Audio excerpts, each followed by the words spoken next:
सभी प्रश्नों का आंसर जानना ज़रूरी है। क्या हमें अपनी लाइफ के जितने भी क्वेश्चंस हैं उन क्वेश्चंस के आंसर्स ढूंढना सही है या गलत है? हर समय एक इस तरीके से सोचना कि हर एक चीज़ का आंसर मिल जाए, हर एक चीज़ का आंसर मिल जाए, तो क्या ये चीज़ सही है या गलत है? ऐसा करना चाहिए या नहीं करना चाहिए?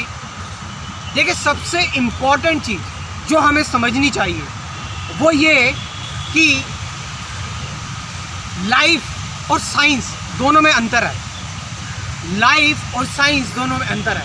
अगर हम ये चीज़ साइंस में करते हैं, अगर हम ये चीज़ विज्ञान में करते हैं, एक के बाद एक क्वेश्चन का आंसर, फिर क्वेश्चन के आंसर्स, तो फिर तो ठीक है, कोई दिक्कत नहीं है, क्योंकि साइंस में ऐसा होना चाहिए और साइंस में ऐसा करना ज़रूरी भी है, इनोवेशन के लिए, नई नई इन्वेंशन के लिए, डिस्कवरी के लिए। लेकिन अगर हम थोड़ा सा बात करें लाइफ की, ये जो पूरी की पूरी लाइफ है, ये जो पूरी की पूरी क्रिएशन है, इसकी अगर हम बात करें तो शायद हमें यहाँ पर जो क्वेश्चंस करने चाहिए वो अगर हम साइंस के हिसाब से करेंगे, अगर हम एक कंप्लीट लॉजिक, तर्क से करेंगे पूरी तरह से, तो शायद हम ज़िंदगी का जो मकसद है और ज़िंदगी की जो सच्चाई है, जो ट्रुथ है, उसको ना पहचान पाए। क्योंकि लाइफ को तुम साइंस से कंपेयर नहीं कर सकते। लाइफ में ऐसी बहुत सारी चीज़ें हो जाती हैं, ऐसी बहुत सारी इलॉजिकल चीज़ें जो हम कभी सोच भी नहीं सकते कि यार ये कैसे हो गया, ये सारी चीज़ें हो जाती हैं। और जब हम अपनी तर्क से, जब हम अपनी लॉजिकल थिंकिंग से, बेस्ड ऑन साइंस, उससे रिलेटेड जब हम अपनी लाइफ की मिस्ट्रीज़ को सॉल्व करने की कोशिश करते हैं, तो फिर क्रिएट होता है स्ट्रेस, एंजाइटी। क्योंकि हम लाइफ को भी साइंस की तरह मान लेते हैं कि साइंटिफिक तरीके से जो चीज़ सॉल्व हो गई, लाइफ भी इसी तरह सॉल्व हो जाएगी। लेकिन नहीं, क्या लाइफ एक पूरी तरह से साइंटिफिक प्रोसेस है? या जो साइंटिफिक प्रोसेस आप सोचते हैं वो है लाइफ? लाइफ में हम देखते हैं कि कुछ चीज़ें ऐसी हो जाती हैं कि किसी का जन्म बहुत ही अमीर घर में होता है और किसी का बहुत ही गरीब घर में होता है। अगर हम इसको साइंस की तरह देखेंगे तो शायद हम इसको साइंस की तरह, अगर हम देखेंगे इस चीज़ को और हम इसको साइंस की तरह ही टाल देंगे, तो शायद हम एक बेहतर इंसाफ न कर पाएँ। अगर हम किसी भी चीज़ को लाइफ से रिलेटेड, जितनी भी चीज़ें हैं, कि एक सामने वाला पर्सन जो है आज वो ठीक है, सही है, लेकिन कल को एकदम से उसका एक्सीडेंट हो जाता है, उसकी लाइफ में कुछ ऐसा हो जाता है जिससे उसकी डेथ हो जाती है।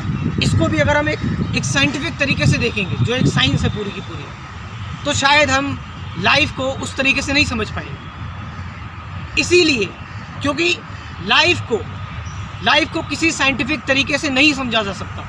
ज़िंदगी के नियम, लॉज जितने भी चल रहे हैं, इसीलिए दुनिया भर के न जाने कितने अध्यात्म के जगत खुले हुए हैं, कितनी ज़्यादा आध्यात्मिक थ्योरीज़ है जो आपको बताती हैं कि लाइफ ऐसी है, लाइफ ऐसी है, ये सारी की सारी चीज़ें खुली हुई है। असल में ये सारी चीज़ें इसीलिए एग्जिस्टेंस में आती हैं क्योंकि लाइफ को हम उस साइंटिफिक तरीके से, जो न्यूटन और आइंस्टीन की साइंस है, उस तरीके से हम नहीं देख पा रहे, और ना ही हम लाइफ को उस न्यूटन, आइंस्टीन और मैक्सवेल के तरीके से देख पाएंगे। लाइफ एक बहुत ही अनसॉल्व्ड मिस्ट्री है, जिसका तर्क से, लॉजिक से, जिसका किसी भी माइन्यूट से माइन्यूट, माइक्रोस्कोपिक से माइक्रोस्कोपिक या फिर मैक्रोस्कोपिक से मैक्रोस्कोपिक साइंस है, उससे कोई लेना देना नहीं है। लाइफ में हम मीनिंग ढूंढने की कोशिश करेंगे साइंस की तरह, वो भी बेकार है, क्योंकि लाइफ एक पूरी तरह से मिस्ट्री है। इसीलिए आप लाइफ को समझने के लिए, अगर आप साइंटिफिक तरीके से लाइफ को समझेंगे तो आप लाइफ को कभी समझ नहीं पाएंगे। लाइफ को साइंटिफिक तरीके से नहीं समझा जा सकता। लाइफ को समझने के लिए, ज़िंदगी को समझने के लिए एक बुद्धि चाहिए, जिसको कहते हैं आध्यात्मिक बुद्धि, स्पिरिचुअल बुद्धि। अब स्पिरिचुअल बुद्धि का मतलब ये भी नहीं है कि हम बहुत बड़े भक्त हैं या फिर पूजा करने लगे, या फिर ये बिल्कुल एक अलग चीज़ है।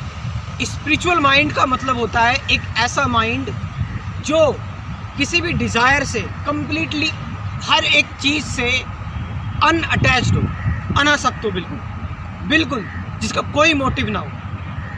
जिसका कोई मकसद ना हो, बस जो बह रहा है, फ्लो कर रहा है, जैसे नदी बहती है, बिल्कुल फ्लो करते जा रहा है, करते जा रहा है। जहाँ मुड़ान आ रहा है वहाँ बिना किसी रिस्ट्रिक्शन के मुड़ जा रहा है, जहाँ पर सीधे चलना है वहाँ सीधे चलना जा रहा है, सारी चीज़ें अपने आप सहज हो रही हैं। उस टाइम पर जब हम लाइफ को इस तरह से देखते हैं, तब जो क्वेश्चंस आते हैं वो क्वेश्चंस हमें डिप्रेस नहीं करते, परेशान नहीं करते।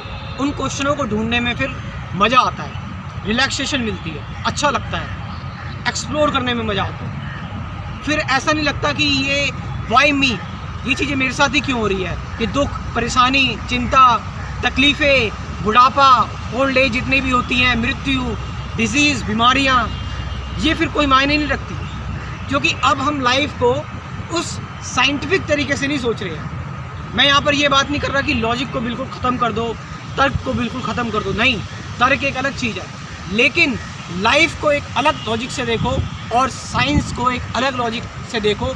दोनों को एक ही लॉजिक से ना देखें, क्योंकि दोनों को अगर हम एक ही लॉजिक से देखेंगे तो वहाँ पर स्ट्रेस क्रिएट होगा।